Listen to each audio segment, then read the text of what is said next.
The federal government could step in to help Texas address power grid failures from the winter storm.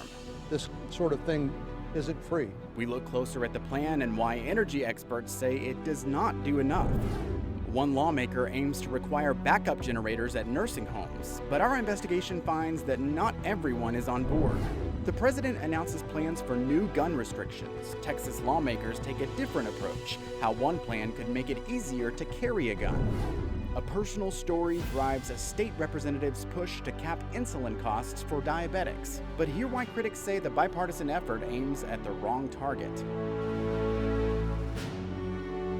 Hello, and thank you for joining us for State of Texas. I'm Josh Hinkle. Even as the weather warms up, Texans are learning more about the toll of the winter storm. Updated numbers from the state now blame the storm for the deaths of 125 people. Most of the people died from hypothermia. Some died in their own homes, left without heat amid widespread power outages during the deep freeze. We've told you about bills in the Texas legislature to address the power crisis. Now the feds are getting involved. Republican Senator John Cornyn and Democratic Congresswoman Eddie Bernice Johnson used the backdrop of a Dallas electrical substation to unveil the bipartisan Power On Act. It would provide $500 million in grants to help weatherize critical infrastructure. Politics reporter John Engel breaks down the plan and why energy experts say it only scratches the surface.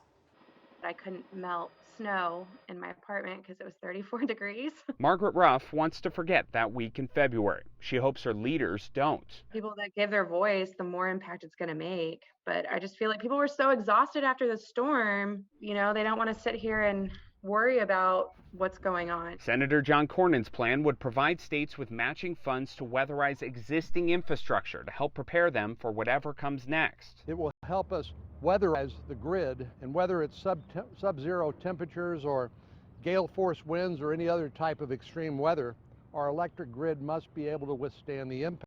But Cornyn and energy experts agree $500 million for all 50 states is nowhere near enough.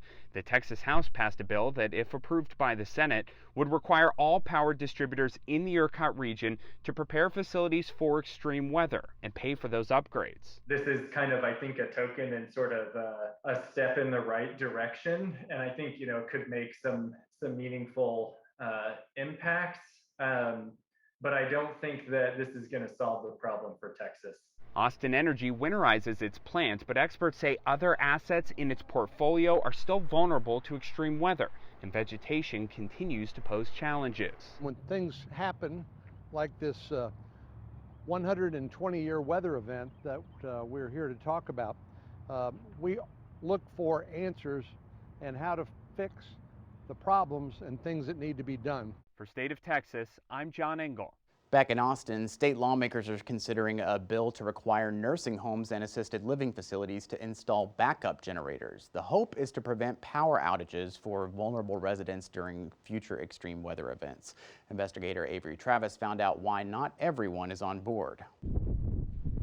Since the winter storm in February, AARP has received thousands of frustrated emails. The facility being without power for 3 days, temperatures being in the 50s, others who had to go and try and take their loved ones out of facilities because the temperatures were below the 50s. Their associate state director told lawmakers they're aware of 2 residents in different facilities who died during the storm and dozens of homes that had to be evacuated. We know of assisted living residents that had to go to shelters, homeless shelters, for their evacuation site. That's why Representative Ed Thompson filed a bill to require facilities to install backup generators. Yet several nursing home operators argued it's not that easy. Would easily run as much as $500,000 per facility or more. These costs do not take into account the issue of lack of space to locate these massive generators and fuel storage tanks on these smaller, older properties. They're offering to work with lawmakers to come up with more feasible solutions, including prioritizing these facilities on the power grid like hospitals. What price do we put on the lives of some of our senior citizens here in the state of Texas? I just, in good conscience, can't say, it's not worth it. Avery Travis for State of Texas. The state's long-term care ombudsman told lawmakers that 56 assisted living facilities were forced to evacuate residents during the storm, while 9 had generators that allowed them to keep the power on. That's out of more than 2,000 assisted living facilities statewide. In comparison, 27 skilled nursing facilities out of more than 1,200 had to evacuate. 176 homes had generators already in place. Florida and Maryland already have laws requiring backup sources at senior living facilities. This bill is still pending in the Texas House's Human Services Committee. Texas lawmakers are still weighing how to handle transparency in nursing homes and assisted living facilities during outbreaks like COVID-19. On Tuesday, the House Human Services Committee heard about challenges families faced during the early days of the pandemic in their loved ones' facilities. The bill would make a facility's name, location, and number of residents diagnosed with any communicable disease public in the future. Personal health information and individuals' names would not be released. Investigative reporter Avery Travis spoke to the committee about viewers who've contacted her with a mix of confusion and frustration about outbreaks in these facilities.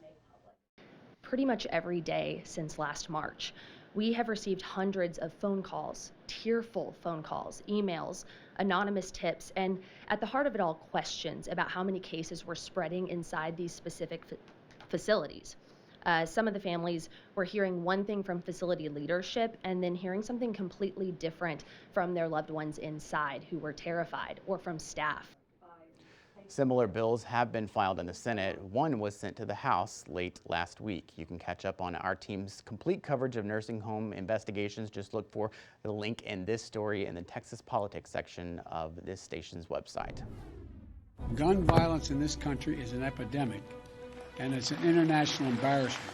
The president announces his plan for new gun restrictions, but Texas lawmakers have a different plan, how they're working to loosen the state's gun laws. Millions of Texans rely on insulin, but the out-of-pocket cost can be too much for some patients. Why a plan to help people pay is raising questions. It changes your whole trajectory of life. Calls for more compassion at the Capitol as lawmakers hear new pleas to expand the state's medical marijuana program.